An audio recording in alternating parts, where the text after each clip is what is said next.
Muy bien, doctora, a las 8:05.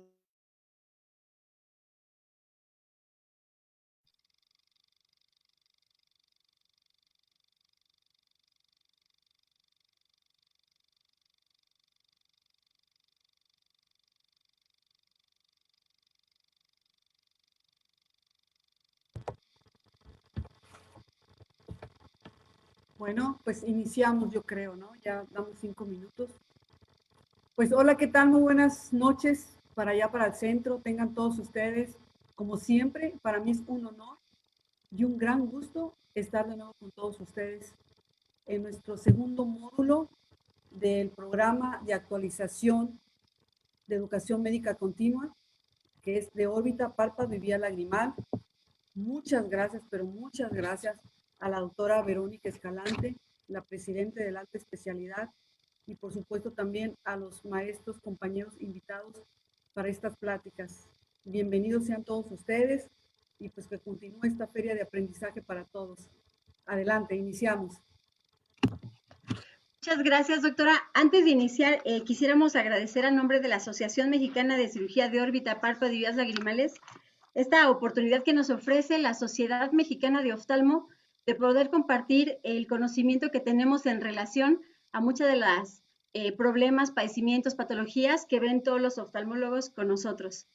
Es importante señalar que este es un esfuerzo que se realiza en conjunto con la finalidad de que, a pesar de que estamos en época de pandemia y que a veces es difícil acudir a algún curso, a algún congreso, la finalidad es, como mencionó la doctora, es que sigamos con esto de actualización y que la pandemia no sea algo que nos frene para seguir aprendiendo. Entonces, lo que queremos es compartir lo que nosotros sabemos y por eso para nosotros es muy importante que ustedes realicen todas las preguntas, ya sea en el chat o en las mesas redondas que se van a realizar, porque recordemos que si preguntamos es para aprender y todas las personas que van a estar en las exposiciones van a estar con la mejor disposición de compartir los mejores tips o las perlas de lo que nosotros ya sabemos manejar de forma adecuada. Unos anuncios importantes son el primero, que el examen, por lo menos en nuestro módulo, se va a realizar hasta el final. Entonces, no se preocupen por andar buscando el examen en ningún lado en relación a los links que se les han mandado. El examen solamente va a ser al final del curso, me refiero, al final del módulo. Y otro anuncio muy importante es que no es necesario que en el chat coloquen su nombre y su número del consejo, por favor, eso es muy importante. Y esto se los menciono porque en el módulo de retina todos los días aparecía el nombre del médico y su número del consejo. Esto no es necesario. Cuando ustedes se registraron, ahí obviamente escribieron el nombre completo y el número del consejo. Y de igual forma, diario se toma captura de pantalla de las personas que están aquí presentes. Entonces, no es necesario que lo escriban. Bueno, el día de hoy va a iniciar la doctora Rebeca. Ella es parte del grupo del Hospital de la Luz, es nuestra becaria de 5º año. Ella nos va a hablar de la anatomía y la fisiología de los párpados.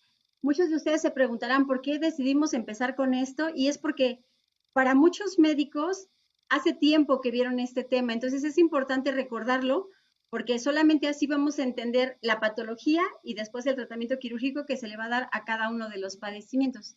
Entonces podrán pensar que no es importante, pero créanme que por lo menos para nosotros los oculoplásticos, siempre el tener bien clara la anatomía hace que todo lo que nosotros hagamos en cuanto a entender el padecimiento y el procedimiento que vamos a hacer quirúrgico sea mucho más fácil. Sin más, adelante, Rebe, por favor. Voy a compartir pantalla.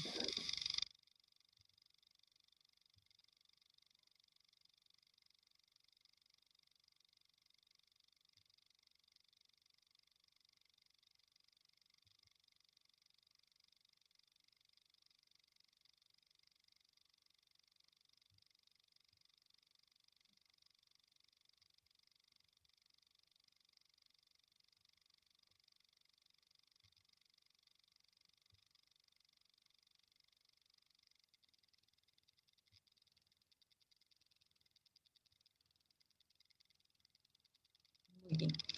Entonces vamos a iniciar con el primer tema de este módulo. Muy buenas noches con todos. Hoy vamos a revisar acerca de la anatomía y fisiología de los párpados. Como lo dijo la doctora Escalante, conocer ampliamente la anatomía y la fisiología nos va a permitir entender las patologías y su manejo, sea este clínico o quirúrgico, en este caso de las patologías palpebrales. Entonces, como recordaremos, pues los párpados en el adulto están formando una fisura centrada sobre la córnea y esta hendidura tiene unas dimensiones que en su diámetro horizontal va entre 30 a 31 milímetros y en su diámetro vertical, entre 8 a 10 milímetros. Tanto el párpado superior como el párpado inferior están formando unos ángulos aproximados de 60 grados, tanto en el canto medial como en el canto lateral. Y algo que sí debemos recordar es que el canto lateral ligeramente se encuentra localizado a unos 2 milímetros por arriba del canto medial. Esto con el objetivo de permitir o favorecer al drenaje lagrimal hacia el sistema del drenaje de la lágrima. La posición de los párpados en posición primaria es que si nosotros evaluamos al paciente, observemos que este margen palpebral se encuentra aproximadamente cubriendo 1.5 a 2 milímetros por debajo del borde limbal superior. Pero esto no ocurre así en los pacientes pediátricos. En ellos, el margen palpebral descansa justo en el limbo superior. Mientras que en el párpado inferior, como podemos ver, este sí descansa tanto en el niño como en los adultos sobre el borde limbar inferior. Otra estructura que evaluaremos en los párpados es el surco palpebral. Este está formado por las inserciones que envían unas fibras de la aponeurosis del elevador atraviesa el músculo orbicular y se inserta en la piel. Pero existen variaciones, como por ejemplo en los pacientes asiáticos, en donde este surco está bajo o incluso puede estar ausente. Algo que igual debemos recordar en la anatomía palpebral, pues es que el margen palpebral tiene un grosor de 2 milímetros aproximadamente y que este margen está cubierto por un epitelio cutáneo en la parte anterior debido a la lamela anterior y un epitelio mucoso conjuntival en la parte posterior. Esto nos permite así dividir al párpado en dos estructuras importantes, que son la lamela anterior y la lamela posterior. La lamela anterior está integrada o formada por la piel y el músculo orbicular. Y existe aquí una línea que podemos divisarla muchas veces, que se conoce como la línea gris, que es la que igual vemos acá en la fotografía. Posterior a esta línea gris vamos a encontrar la lamela posterior, que está formada por la placa tarsal y la conjuntiva. Es importante entender cómo está así formado el párpado para los procedimientos de reconstrucción, ya que podemos tener ciertos pacientes que tengan una tumoración en la cual esté comprometiéndose solo la lamela anterior, entonces iremos a enfocarnos a resolver solamente esta parte. Pero si tenemos una tumoración o un trauma que afecte a las dos lamelas, es importante que en la reconstrucción reparemos estas dos estructuras. Vamos a iniciar pues con la capa más externa de los párpados, que es la piel.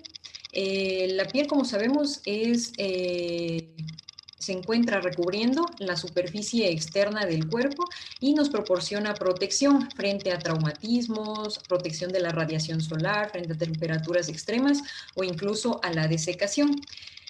La piel de los párpados tiene una característica que es la más fina de todo el cuerpo, y esto se debe a que no tiene tejido celular subcutáneo. Únicamente encontramos la epidermis y la dermis.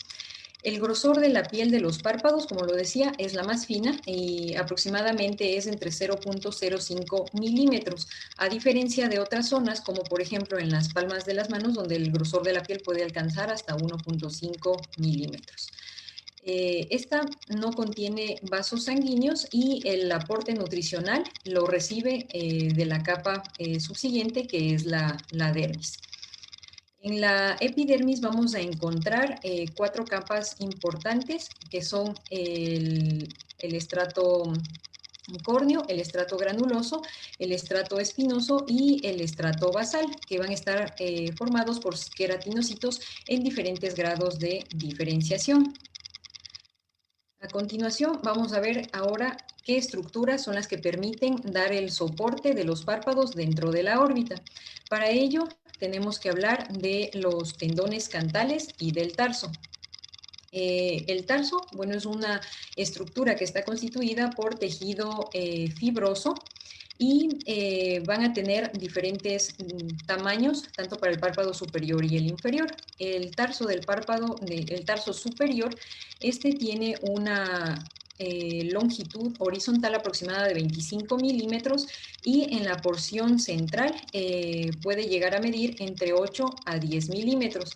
Y como vemos, conforme va extendiéndose hacia los costados, el tarso va cambiando su longitud y puede llegar a medir en los extremos hasta 2 milímetros para continuarse con los tendones cantales. Mientras que el párpado inferior, de igual manera, su longitud horizontal es de 25 milímetros, pero su longitud vertical es de 3.5 a 4 milímetros. Sofi, perdón, Rebe, perdóname que te interrumpa. Lo que pasa es que se escucha un sonido, como un sonido raro al momento de que estás exponiendo. No sé si sea tu computadora, Rebe, o algún sonido ambiental que tengas, pero es un ruido que se oye cada que tú hablas. A ver, déjeme ver, ¿ahí se sigue escuchando? Ahí ya no lo escuchamos. Ok, creo que tal vez era el micrófono. Sí, Me ahí avisa ya si es no que se se vuelve a escucha. escuchar. Ok, Ok, ok. creo que era el micrófono que estaba un poco mal conectado. Ok, perfecto. Ok, Listo, listo. gracias. Entonces, vamos a revisar ahora acerca de los tendones cantales. Lateral al tarso encontramos al tendón cantal lateral. Este está formado por una rama superior y una rama inferior, las cuales van a confluir y formar un tendón común para insertarse en la pared, en la parte interna de la pared lateral, en una estructura, una prominencia que se conoce como el tubérculo de Whitnall. Es importante recordar esto, ya que cuando estemos haciendo los procedimientos quirúrgicos, vamos en el caso de tratar de reinsertar el tendón, debemos localizarlo en la cara interna del reborde orbitario lateral para que tenga una adecuada posición el párpado. Mientras que el tendón cantal medial pues tiene una distribución un poco más compleja que el lateral. Este está formado de igual manera por una rama, una asta superior e inferior, que luego confluyen en un tendón común y posteriormente va a dar una rama anterior y una rama posterior. La rama anterior del tendón cantal medial se va a insertar en el proceso frontal del maxilar, ligeramente un poco más anterior a la cresta lagrimal anterior. Y la rama posterior del tendón cantal se va a insertar en la cresta lagrimal posterior. Como podemos ver, estas dos estructuras se encuentran rodeando al saco lagrimal y vamos a ver que esto tiene mucha importancia en la fisiología y en el sistema de drenaje lagrimal. Otras estructuras que forman parte de los párpados, tenemos al septum orbitario, el cual es una membrana multicapa que se origina en el arcus marginalis y que se encuentra insertándose en todo el reborde orbitario. Este septum o tabique forma parte de un sistema multicapas que se conecta con las estructuras o capas internas de la órbita y se va a insertar hacia abajo con la placa tarsal. Es importante conocer al septum orbitario, ya que son ciertos hitos anatómicos que vamos a ir identificando durante los procedimientos quirúrgicos. Posterior al septum orbitario vamos a encontrar las almohadillas o paquetes grasos preaponeuróticos. Debemos recordar que para el párpado superior tenemos dos paquetes grasos, uno medial y central, y el espacio lateral está ocupado por la glándula lagrimal, por el lóbulo palpebral de la glándula lagrimal. mientras que en el párpado inferior encontramos 3 paquetes grasos, uno medial, central y lateral. Estas estructuras nos ayudan a orientarnos, ya que detrás de los paquetes grasos preaponeuróticos vamos a encontrar a la aponeurosis del elevador en el caso del párpado superior y en el caso del párpado inferior a los retractores del párpado inferior, que nos ayudarán para nuestros procedimientos quirúrgicos. Acá podemos ver una fotografía de los paquetes grasos inferiores, como vemos el medial, el central y el lateral. Ahora, vamos a revisar ya las capas más profundas que vienen a ser el grupo de músculos que intervienen en los movimientos palpebrales. Entonces, dentro de los músculos que permiten el cierre palpebral, el principal representante de este grupo es el músculo orbicular. Este músculo orbicular se encuentra dividido en 3 porciones, que es el músculo orbicular orbitario, el cual se encuentra cubriendo todo el reborde de la órbita, se inserta en el arcus marginalis y tiene esta distribución o disposición en C. La porción preceptal que se encuentra o se extiende desde donde termina la porción orbitaria hasta hasta la porción preceptal. Y esta última, la porción preceptal del músculo orbicular, es una de las porciones que tiene mayor importancia en el funcionamiento palpebral. ¿Por qué? Porque la porción preceptal envía ciertas fibras o ramas que van a intervenir y van a permitir el adecuado funcionamiento de la vía lagrimal. Como vemos aquí, estas fibras están rodeando a los canalículos y se extienden para insertarse en la cresta lagrimal posterior. Al extenderse hacia la cresta lagrimal posterior, nos da un músculo que se conoce como el músculo de Horner. Este músculo de Horner permite que durante sus contracciones favorezcan al drenaje de la lágrima que se encuentra en el saco lagrimal.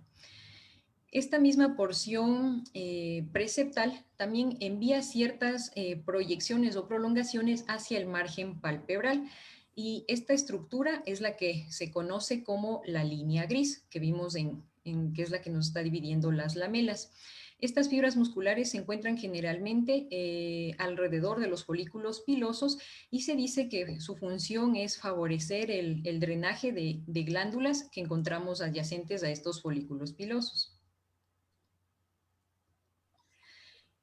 ¿Qué ocurre cuando hay las contracciones de este músculo orbicular? Pues aparte de producir el cierre palpebral, también nos da ciertas líneas de expresión, como son estas líneas de rigidez en el canto lateral. Otro de los músculos que también intervienen en el cierre palpebral es el músculo corrugador. Este músculo corrugador se extiende desde el reborde superonasal y se va a insertar en la piel de la cabeza de la ceja.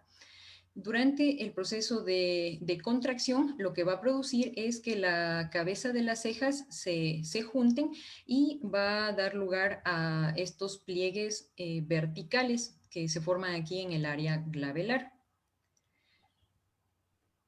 Otro músculo que interviene en el cierre palpebral es el músculo piramidal, el cual se origina en el hueso frontal por encima de la glabela y se va a insertar en la piel glabelar.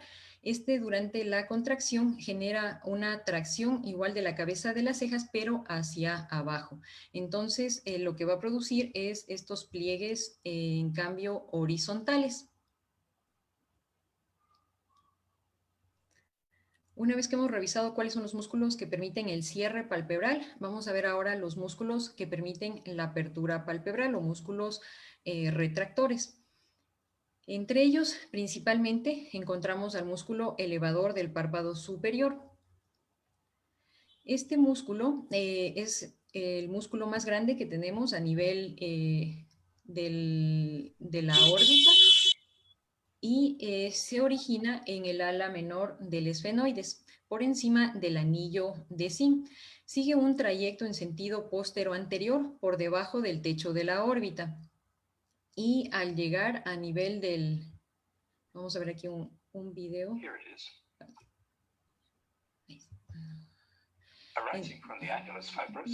me sale para dejar el volumen.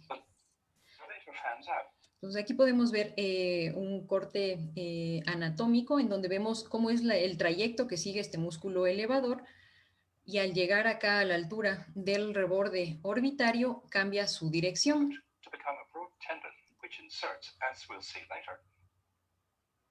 Como podemos ver, aquí vamos a encontrar una estructura fibrosa importante que es el ligamento de Whitnall.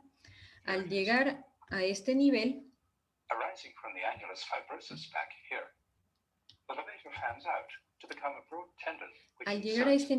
del ligamento de Whitnall, el músculo elevador del párpado superior se convierte en la aponeurosis del elevador, y en este lugar cambia de trayecto y se dirige en sentido inferior para insertarse en el borde superior de la placa tarsal.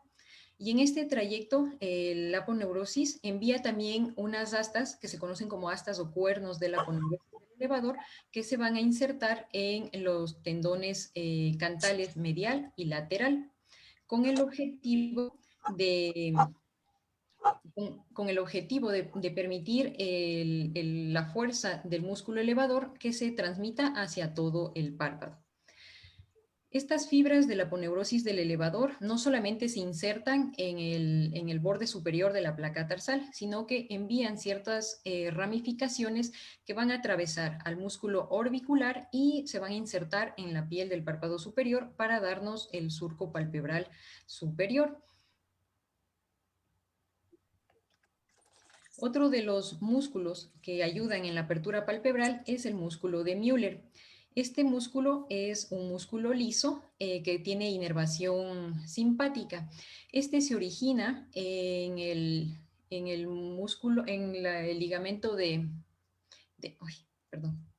se origina en el ligamento de Whitnall y se extiende hasta el borde superior del tarso. Tiene un tamaño aproximado de 10 a 12 milímetros y se va a encontrar entre la aponeurosis del elevador y la conjuntiva. Acá podemos observar, este de acá es el músculo de Müller, y acá está la aponeurosis del elevador, y lo de acá es la conjuntiva. Este músculo durante su contracción permite elevar aproximado entre 1 a 2 milímetros del párpado. Y por último, en este grupo tenemos al músculo frontal. Este músculo forma parte del complejo músculo aponeurótico occipitofrontal, es decir, que está integrado por el músculo occipital, la galea aponeurótica y el músculo frontal. Este se extiende desde el occipucio hasta la inserción de las cejas. Y el músculo frontal toma el nombre de músculo frontal justo en la inserción del cuero cabelludo. Durante la contracción del músculo frontal va a permitir la elevación de las cejas y por ende también una mayor apertura palpebral. Aproximadamente, si es que hay acción de este músculo, se eleva 1 a 2 milímetros también de la apertura palpebral, y durante la contracción nos genera la formación de estos surcos horizontales en la región frontal. Ahora, en el párpado inferior, los músculos retractores son análogos a los del párpado superior. Tenemos de igual manera dos, que son la fascia cápsulo-palpebral y el músculo tarsal inferior.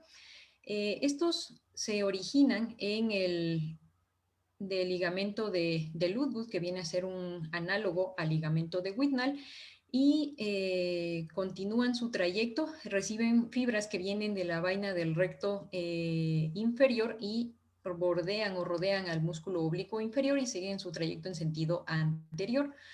se fusionan y se insertan en el borde tarsal inferior.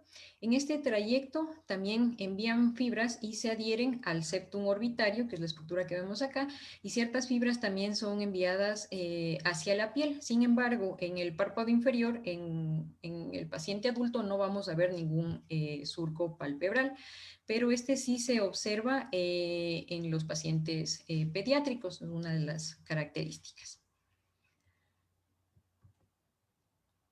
Ahora, al hablar también de la anatomía palpebral, debemos revisar algo de la conjuntiva, la cual es una membrana mucosa que se encuentra recubriendo la superficie interna de los párpados y la superficie ocular.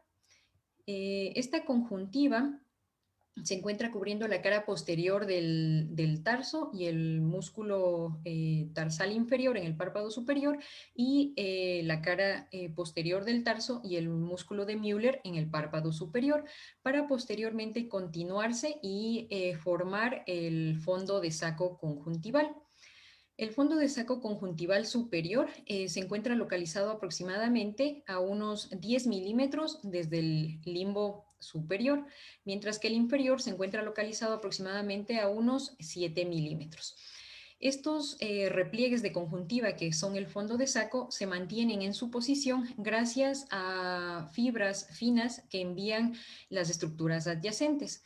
En el párpado superior, estas fibras vienen de la fascia común que envuelve al elevador del párpado superior y al recto superior, y eso permite que durante el movimiento no haya un desplazamiento del fondo de saco. Y en el párpado inferior, estas fibras que sujetan al fondo de saco vienen del ligamento de Ludwig y de la fascia capsulopalpebral.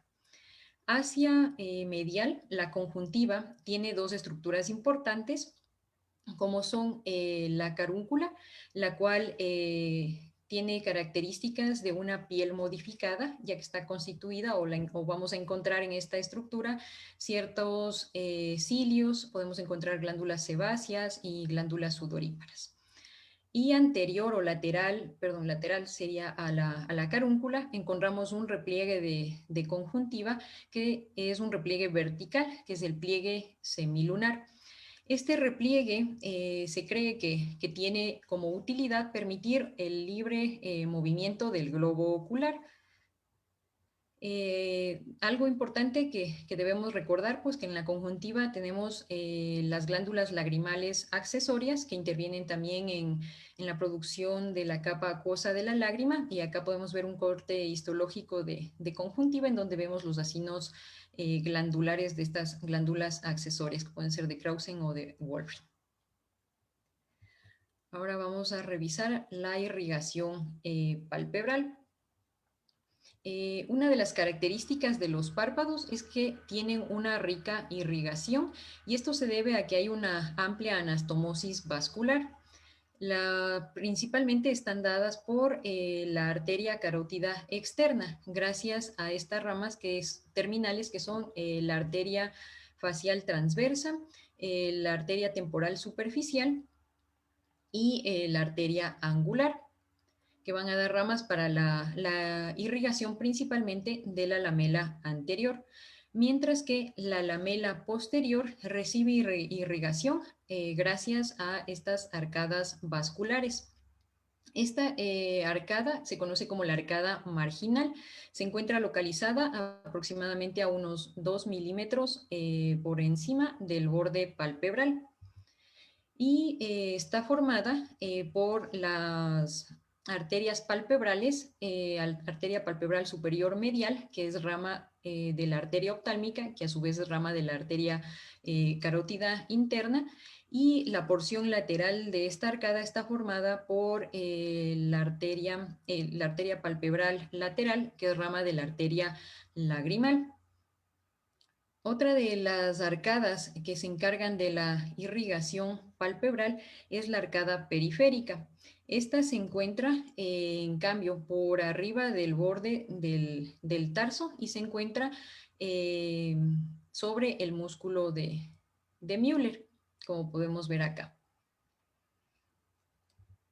Y también tenemos estas otras ramas terminales que son ramas de la carótida interna, que son la arteria supraorbitaria, supratroclear, y también se encargan de irrigar ciertas partes, sobre todo de la porción medial de los párpados.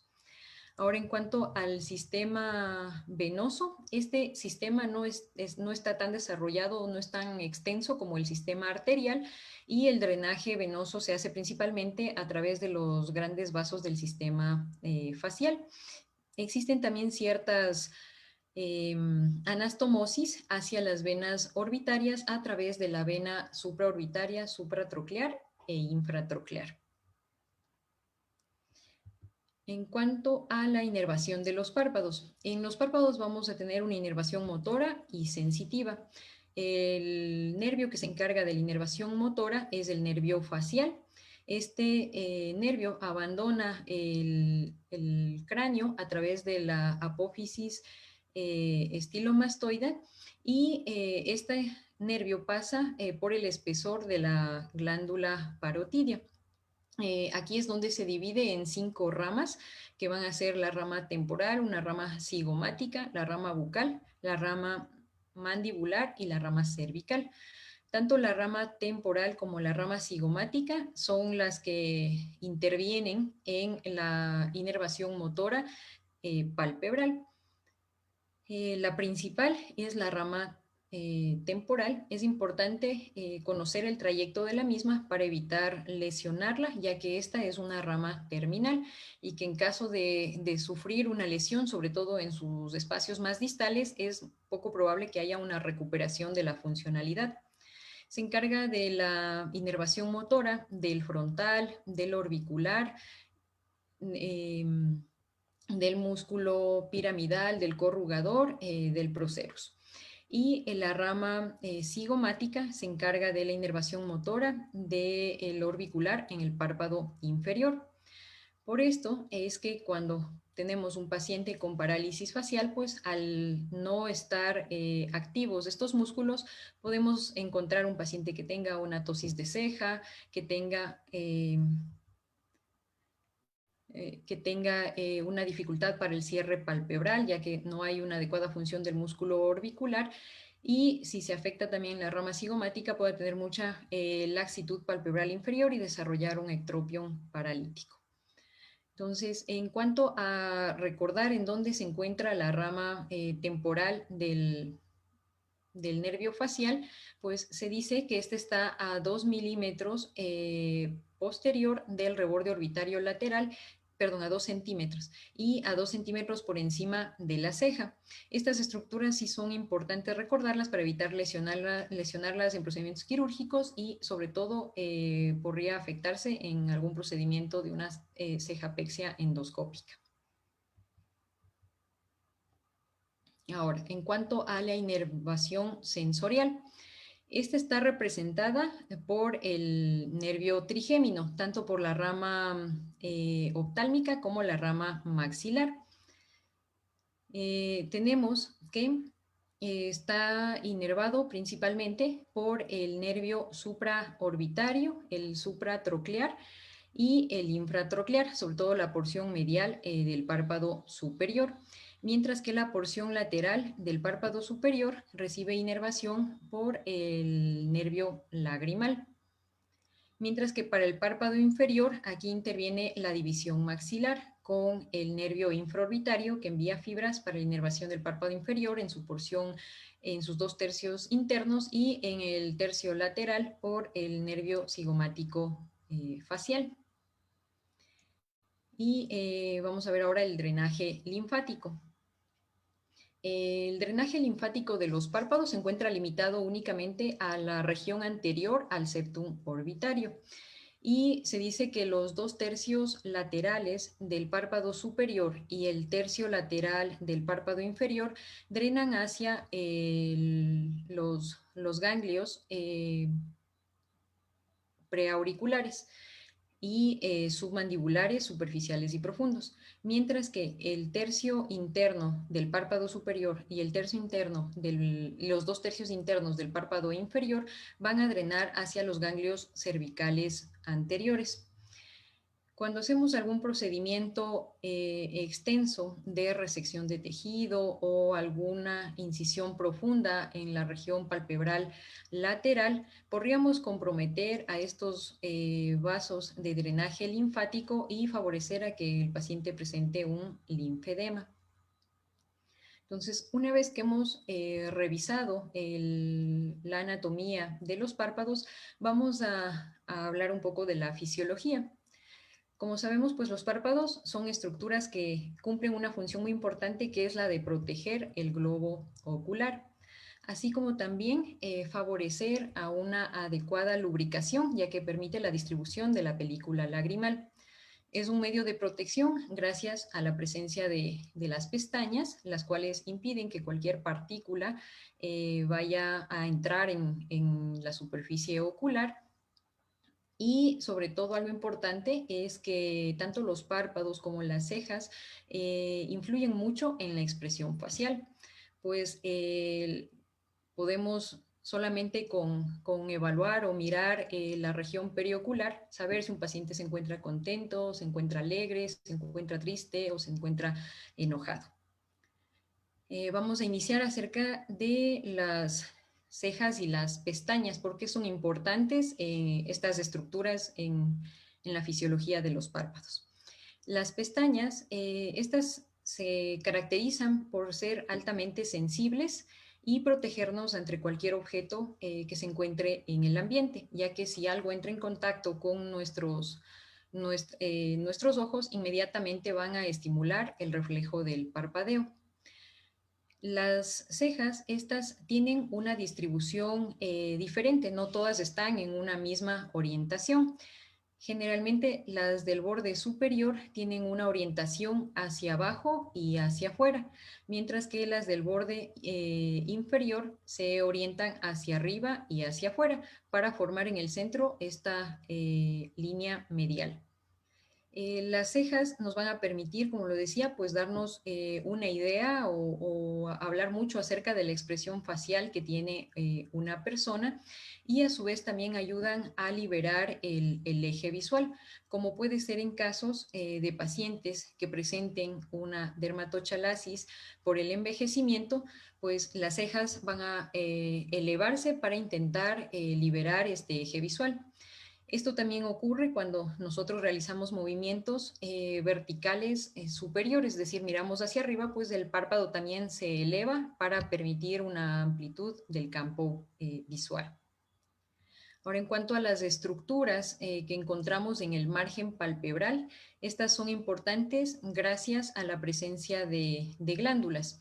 Tenemos así a las glándulas de Sayce y de Moll, las glándulas de Sayce, que son glándulas sebáceas modificadas, y las glándulas de Moll, que son glándulas sudoríparas también modificadas, se van a estar adyacentes al folículo piloso y se encargan de producir esta secreción para lubricar el margen palpebral y también contribuir con la película lagrimal. Pero las principales glándulas implicadas en esto pues son las glándulas de meibomio, que están en número de aproximadamente de 25 en el párpado superior y 20 en el párpado inferior, y que van a producir esta capa oleosa de la película lagrimal, evitando que haya una evaporación de la misma.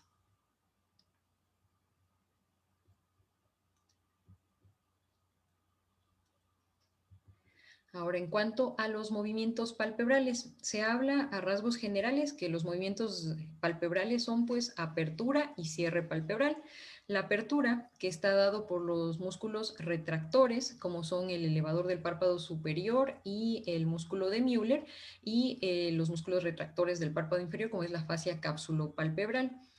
Y el cierre palpebral, que está dado por el músculo orbicular, con sus 3 porciones.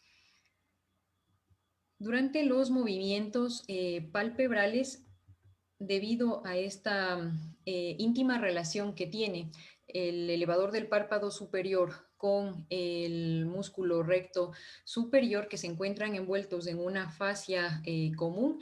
Mientras el paciente mira hacia arriba, siempre va a haber un desplazamiento igual que el globo ocular. De igual manera, si el paciente mira hacia abajo, pues se va a relajar tanto el elevador del párpado superior como el recto superior, y el párpado igual sigue el curso del globo ocular.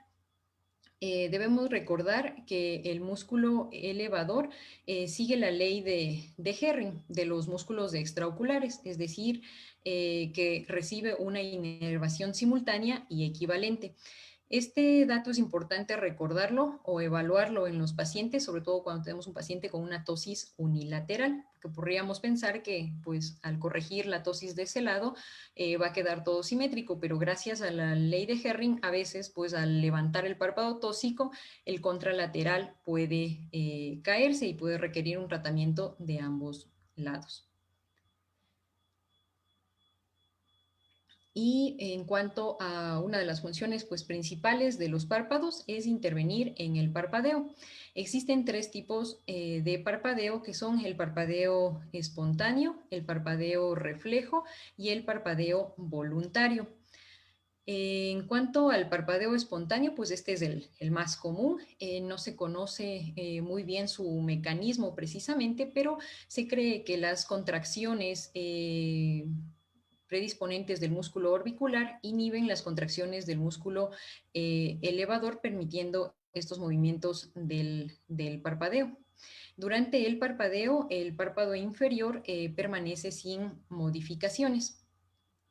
Y algo importante que debemos recordar en esto es que el parpadeo ocurre desde el canto lateral hacia el canto medial, que es algo importante para el drenaje lagrimal. En cuanto al parpadeo reflejo, este es secundario a la presencia de estímulos, sean estos sensitivos, que puede ser por el roce en la piel periocular, puede ser por ciertas sensaciones auditivas fuertes o estímulos visuales, una luz muy brillante o incluso la irritación corneal. Para que tenga lugar este parpadeo reflejo, tenemos una vía aferente que está dada por el nervio trigémino y una vía eferente que está dada por el nervio facial, que son los principales nervios que intervienen en la región de los párpados. Y el parpadeo voluntario, pues en este las contracciones van a ser más fuertes y aquí van a participar principalmente la porción preceptal y pretarsal del músculo orbicular. Y en otra de las funciones, como ya lo había mencionado anteriormente, es el mecanismo de bombeo, en donde el efecto dinámico de los párpados es como la base fundamental para que tenga lugar este procedimiento. Como habíamos revisado anteriormente, pues la porción preceptal del músculo orbicular está alrededor de los canalículos y se extiende formando el músculo de Horner. Entonces, durante el parpadeo, estas contracciones favorecen al tránsito o al trayecto de la lágrima hacia el saco lagrimal para que éste sea drenado hacia la fosa nasal. Y por último, pues debemos mencionar también a la dinámica de la conjuntiva con los movimientos oculares. Este sistema pues permite, al estar recubriendo tanto la superficie posterior de los párpados como la superficie anterior del globo ocular, permite que exista un libre movimiento amplio del globo ocular y, como los decía anteriormente, pues estos pliegues redundantes que son del fondo de saco inferior, superior e incluso el pliegue semilunar son los que favorecen a este libre movimiento. Y debido a que estas inserciones, estas fibras que envían de la fascia cápsulo-palpebral o de la aponeurosis del elevador, no permite que haya conjuntiva redundante que pueda generar oclusión del eje visual. Y eso es lo que había preparado para el día de hoy. Aquí les puse la bibliografía si desean repasar algún dato adicional. Listo, Sofi, perdón, Rebe, muchísimas gracias. Excelente presentación, como siempre, muy completa. Muchas gracias, Eh, doctora. Gracias, Rebe. Les recordamos a todos que el día de mañana no tendremos tema por parte de la Asociación Mexicana de Cirugía de Órbita, Párpados y Vías Lagrimales, porque mañana la Sociedad Mexicana de Oftalmo realizará la segunda sesión académica general. En esta participarán los servicios de córnea, neurooftalmología y glaucoma. Entonces también los esperamos para esta actividad el día de mañana. Nosotros como asociación el siguiente tema lo daríamos hasta el día miércoles. Va a ser de tosis, presentación de tema y posteriormente una mesa redonda. Muchísimas gracias a todos. Hasta el miércoles. Gracias, doctora. Gracias.